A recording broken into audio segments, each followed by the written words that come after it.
Degree ಮಾಡುವಂಥ ಮಕ್ಕಳಿಗೆ ಬಂದನು ಬದನು ಅಂತ ಬರೀತಾರೆ.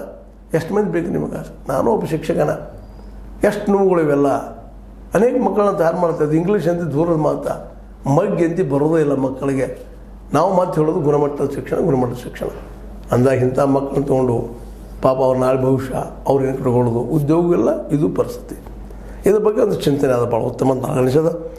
ಲಕ್ಷ್ಮೀ ಹೆಬ್ಬಾಳ್ಕರ್ ಬಗ್ಗೆ ನಮ್ಗೆ ಅವ್ರ ಬಗ್ಗೆ ಪೂರ್ವಾಗ್ರಹ ಏನೂ ಇಲ್ಲ. ಇದ್ದಿದ್ದ ವ್ಯವಸ್ಥೆ ಬಗ್ಗೆ ನಿಮ್ಮ ಮುಂದೆ ಇಡ್ತಾ ಇದ್ದೀವಿ. ನೀವು ಪ್ರಯತ್ನ ಮಾಡ್ತಾ ಇದ್ದೀರಿ, ಆದರೆ ಆಮೂಲಾಗ್ರಹವಾಗಿ ಅದನ್ನು ಚೇಂಜ್ ಆಗಬೇಕಾಯ್ತು. ಅದು ಮೊದಲ ಎಲ್ಲದಕ್ಕೂ ಮುಖ್ಯ ಇರೋದು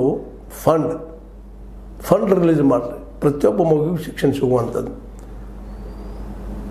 ಬಿಸಿ ಊಟಕ್ಕಿಂತಲೂ ಇಂಪಾರ್ಟೆಂಟ್ ಮಕ್ಕಳ ಶಿಕ್ಷಣ ಪೂರ್ಣಿಸಬೇಕಾಗುತ್ತೆ. ಬಿಸಿ ಊಟ ನೀವು ಮಾಡೋ ಅವಶ್ಯಕತೆ ಇಲ್ಲ. ಅವ್ರ ತಂದೆ ತಾಯಿಗಳು ನೀವು ಕಾಳು ಕೊಟ್ಟರೆ ಅಡುಗೆ ಮಾಡಿ ಹಾಕ್ತಾರೆ ತಂದೆ ತಾಯಿಗಳು. ಅದ್ರ ಕಂಡೀಷನ್ ಹಾಕಿರಿ ಎಲ್ಲರಿಗೂ ಮಕ್ಕಳಿಗೆ ನೀವು ಶಾಲೆಗೆ ಕಳಿಸ್ಲೇಬೇಕಂತೆ ಪೇರೆಂಟ್ಸ್ಗೆ. ಅದು ಹಾಕುವಂಥದ್ದು ಏನದು ವ್ಯವಸ್ಥೆ ಮಾಡೋದಕ್ಕೆ ಆ ದಿಶೆ ಚಿಂತನೆ ನಡೀಲಿ ಅನ್ನೋ ಉದ್ದೇಶದಿಂದ ಈ ಚಿಕ್ಕ ಅಂತ ಒಂದು ನಿಮಗೆ ವಿಡಿಯೋ ಮಾಡಿದ್ದೀನಿ. ದಯವಿಟ್ಟು ಇದನ್ನು ನೋಡಿರಿ. ಮತ್ತೇನಿದು ಚರ್ಚೆ ಮಾಡೋಣ ಅಂತ ಹೇಳ್ತಾ ಇನ್ನಷ್ಟು ಎಲ್ಲರೂ ಚರ್ಚೆ ಮಾಡೋದು ಅನಿವಾರ್ಯತೆ ಇವತ್ತದ.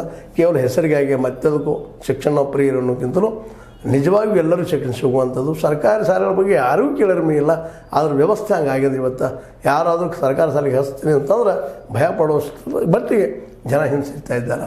ಇದು ಸುಳ್ಳಲ್ಲ ಅಂತ ಹೇಳ್ತಾ, ಇದು ನಿಮ್ಗೆ ಲೈಕ್ ಆಗಿರ್ಬೋದು. ಲೈಕ್ ಮಾಡಿ, ಶೇರ್ ಮಾಡಿ, ಕಾಮೆಂಟ್ ಮಾಡಿರಿ. ಲೈಕ್ ಆಗಿದ್ರೆ ಒಂದಿಷ್ಟು ಏನೋ ಬೈದು ಬಿಡ್ರಿ ನಡೀತದೆ. ಆದ್ರೆ ಇದನ್ನು ಪ್ರತಿಯೊಬ್ಬರು ಹಂಚೋದು ಕೆಲಸ ಮಾಡಿರಿ. ಮತ್ತು ಶೇರ್ ಮಾಡೋದು ಮಾಡಲಿಕ್ಕೆ ಹೋಗ್ಬೇಡ್ರಿ, ಸಬ್ಸ್ಕ್ರೈಬ್ ಮಾಡಲಿಕ್ಕೆ ಹೋಗ್ಬೇಡ್ರಿ ಅಂತ ಹೇಳ್ತಾ, H16